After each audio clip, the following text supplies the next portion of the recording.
இந்த உலகத்தையும் மனிதர்களையும் படைச்சது கடவுள்னு சொல்லுவாங்க.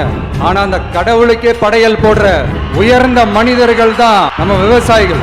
இந்த பூமியில உயிர் இருக்குது, இந்த பூமியில பூ பூக்கும், காய் காய்க்கும், பூத்து குலுங்கும்னு இந்த பூமியை அழகா காட்டி சாமி ஆக்குறதுல இயற்கையோட சேர்ந்து நம்ம விவசாயிகளுக்கும் ஒரு முக்கிய பங்கு ஒன்று இருக்கு.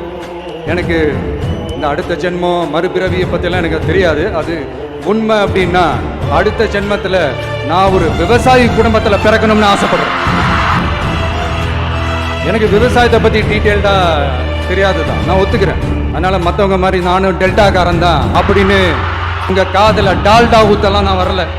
எனக்கு விவசாயத்தை பற்றி டீட்டெயில்டாக தெரியலனா கூட அவங்க படுற கஷ்டங்களை பற்றி எனக்கு நல்லாவே தெரியும். நம்மளுடைய முதல் அரசியல் பயணம் தொடங்கினதே அந்த பரந்தூர் விஷயத்தை கையில் எடுத்து தான்.